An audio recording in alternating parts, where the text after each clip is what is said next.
এই এপিসোডে আমরা জাস্ট শেপ নিয়ে ইন ডিটেলসে কাজ করব। সেটা ব্ল্যাঙ্ক স্লাইড নিলাম। ব্ল্যাঙ্ক স্লাইড নেওয়ার পর আমরা উপরে যদি খেয়াল করি দেখব এখানে ইনসার্ট বলে একটি ট্যাব আছে। ইনসার্ট ট্যাবে সিলেক্ট করলে ওর ঠিক ডান পাশে দেখবেন শেপস বলে একটি ফিচার আছে।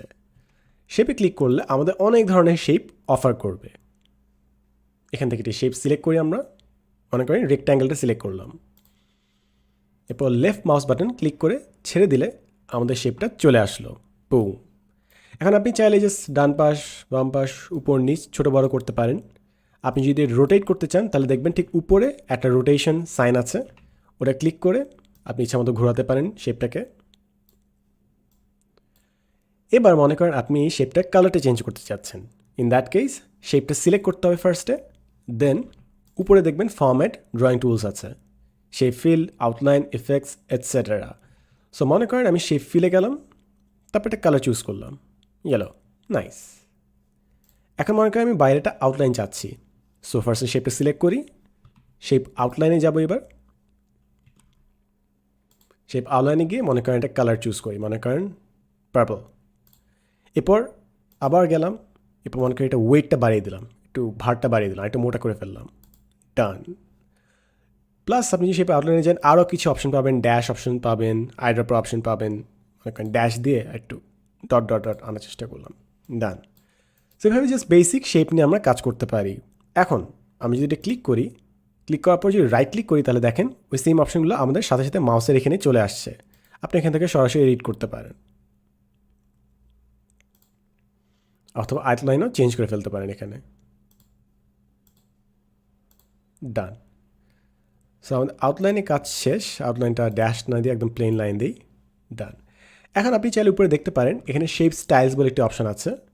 এখানে বিভিন্ন অপশন টগল করে আপনি কালার চেঞ্জ করে ফেলতে পারেন, বিভিন্ন স্টাইল নিতে পারেন। মনে করেন এই প্যাটার্ন, এই প্যাটার্ন, এই প্যাটার্ন, একটা গ্রেডিয়েন্ট আছে এখানে। সো যেটা আপনার পছন্দ হয় ওটা সিলেক্ট করলে আপনার পুরো জিনিসটা চলে আসবে। এখন শেপ নিয়ে যখন কাজ করবেন, শেপের অনেকগুলো ফিচার এক্সট্রা আছে যেগুলো আপনি কাস্টমাইজ করতে পারেন। ওই কাস্টমাইজেশন করতে হলে ড্রয়িং টুলস ফরম্যাটের নিচে দেখবেন ছোট্ট একটা বাটন আছে, এখানে ছোট্ট একটা অ্যারো সাইন আছে। ওই অ্যারো সাইন আপনাকে ক্লিক করতে হবে। ক্লিক করলে বুম, ডান পাশে আমাদের একটা এক্সট্রা ফিচার চলে আসলো, ট্যাব। এখানে আপনি শেপের আরও অনেক এডিট কাস্টমাইজেশন করতে পারবেন। ফিলে গেলেন, ফিলে যাওয়ার পর দেখবেন এখানে আপনার solid fill, gradient fill, picture, pattern, অনেকগুলো অপশন আছে। সো সলিড ফিল দিলে জাস্ট একটা সিঙ্গেল কালার আপনি চুজ করতে পারবেন। গ্রেডিয়েন্ট ফিল দিলে আপনি মাল্টিপল কালার এখানে চুজ করতে পারবেন। মনে করেন আমি এখানে চাচ্ছি হচ্ছে শুরু হোক পার্পল থেকে, পার্পল থেকে ব্লু। আমি গ্রেডিয়েন্ট এখানে দিতে পারছি। গ্রেডিয়েন্ট এবং ট্রান্সপারেন্সি নিয়ে কমপ্লিট সেপারেট ভিডিওস থাকবে, সমস্যা নেই। আপাতত আমরা শেপ নিয়ে কাজ করি। আপনি চাইলে এখানে পিকচার দিতে পারেন। সো পিকচারে ক্লিক করলাম, পিকচার সোর্স আপনি এখানে নিজে থেকে একটা দিতে পারেন। পিকচার ইনসার্ট দিলাম, ফ্রম ফাইল, এখান থেকে একটা স্টক ফটো দিয়ে দিলাম, বুম। আমরা বাইরে থেকে একটা ছবি এখানে ইনপুট দিতে পারি। আপনি লেফট অ্যান্ড রাইট করে আপনি ওই বক্সের ভিতর পিকচারটা কতটুকু জায়গা জুড়ে থাকবে ওটা নির্ধারণ করে ফেলতে পারেন। প্লাস আপনি যদি ট্রান্সপারেন্সি বাড়ান কমান তাহলে এটা সি থ্রু হয়ে যাবে অনেকটা, ওটা ভিতর দিয়ে দেখা যাচ্ছে না কিনা। এরপর আপনি শেপ ইফেক্টসে যান। আগে ছিলাম ফিলে, এবার আমরা শেপ ইফেক্টসে আসছি। শেপ ইফেক্টসে এখানে আমরা শ্যাডো দিতে পারি, ছায়া দিলাম আমরা। এবং দেখবেন এখানে ছায়ার অনেক কাস্টমাইজেশন অপশন আছে, transparency, size, blur, angle, distance etcetera. তো আপনি শেপের যে শ্যাডোটা আছে সেটাকে বড় ছোটো করতে পারেন, অ্যাঙ্গেল বদলাতে পারেন, ডিস্টেন্স কত দূরের ছায়াটা হবে সব কিছু আপনি কন্ট্রোল করতে পারেন। রিফ্লেকশন দিতে পারেন,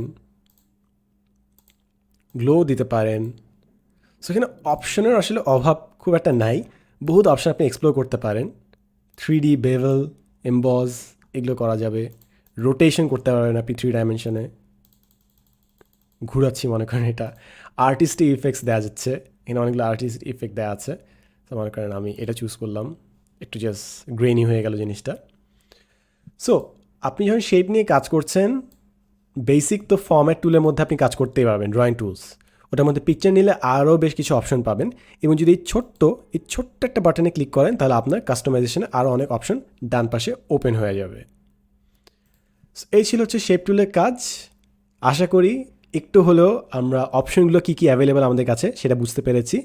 আরেকটা জিনিস আছে, সেটা হচ্ছে আপনার এডিট শেপ। সেটা হচ্ছে উপরে এখানে এডিট শেপ বলে একটা অপশন আছে। এখানে ক্লিক করলে আপনাকে এডিট পয়েন্টস বলে একটা অপশন দিবে। আপনি বিভিন্ন পয়েন্ট চাইলে ওগুলো আলাদা করে আপনি এডিট করতে পারেন।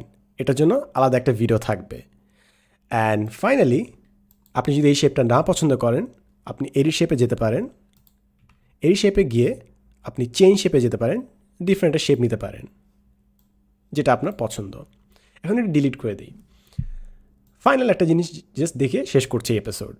শেপে গেলেন এবং মনে করেন একটা সাইজ, একটা শেপ কিছুটা সিলেক্ট করলেন, মনে করেন এই অ্যারোটা সিলেক্ট করলেন। অনেকগুলো শেপে দেখবেন একটা ইয়েলো মার্কার দেওয়া আছে, এই যে একটা ইয়েলো ডট দেওয়া আছে, কিংবা এখানে একটা ইয়েলো ডট দেওয়া আছে। এগুলো মনে হচ্ছে এই অপশনগুলো কাস্টমাইজেবল। সো আপনি চাইলে এটাকে ছোটো বড়ো করতে পারেন ওই লাইনটা টেনে ইচ্ছা মতো। এটাকে ঘুরিয়ে ফেললে একটা গাছ হয়ে যাচ্ছে। জাস্ট আরেকবার ডুপ্লিকেট করলাম, সেই আউটলাইন জাস্ট সরিয়ে ফেললাম, আমাদের কিন্তু গাছ হয়ে গেল। সো আপনি ইজিলি অনেক জিনিসপত্র এখানে করতে পারেন। মনে করেন আপনার অন্য শেপ, ইনসার্টে গেলাম, শেপে গেলাম, মনে করেন আপনার স্টার আছে, এভাবে আপনি বিভিন্ন এডিট করতে পারেন, কিংবা সেটাকে একটা পেন্টাগন বানিয়ে ফেলতে পারেন যেটা আপনার ইচ্ছে স্টার। কিংবা মনে করেন আপনার আরও টুলস আছে, যেরকম মনে করেন এই টুলটা টিয়ার ড্রপ, এটা অপশনটা আপনি ছোট বড় করতে পারেন, ভিতরে নিয়ে যেতে পারেন, একটা পাই চার্ট বানিয়ে ফেলতে পারেন এটাকে, অথবা এটাকে বাইরে নিয়ে ফেলতে পারেন, একটা টিয়ার ড্রপ কিংবা একটা অ্যাস্ট্রোনট মনে করেন ড্রপ করছে, এরকম ইফেক্টটা তৈরি করে ফেলতে পারেন। সো শেপ দিয়ে কাজ করার অনেক অনেক অপরচুনিটি আছে, এবং যদি আপনি মাল্টিপল শেপ নিয়ে একসাথে কাজ করতে চান, তাহলে আপনার মার্জ শেপস নিয়ে আরও কাজ করতে পারেন, সেটার জন্য আলাদা আরেকটা ভিডিও আছে। বাট সোফার শেপ নিয়ে কাজ করার জন্য বেসিক যা কিছু জানা লাগে, কোথায় কোথায় কী কী ফিচার আছে, ওগুলো সব আমি এক্সপ্লেন করে ফেলেছি। এখন যেটা আপনার করতে হবে সেটা হচ্ছে ইনসার্টে গিয়ে সবগুলো শেপ সিলেক্ট করা, একবার হলেও সিলেক্ট করে দেখা যে ওই শেপটা কী কাজ করে, এরকম স্টার কাজ করে নাকি ওটা দিয়ে আমি কি উইন্ডমিল বানাতে পারবো, ওটা কি ওয়েভি নাকি না, কতটুকু কাস্টমাইজেবল, কতটুকু ঘুরে না ঘুরে, এইসব জিনিসপত্র আপনি যতগুলো এক্সপ্লোর করবেন তত ক্রিয়েটিভলি আপনার মাথায় আইডিয়া আসবে যেগুলো কীভাবে কম্বাইন করে আরও বেটার কাজ করা যায়।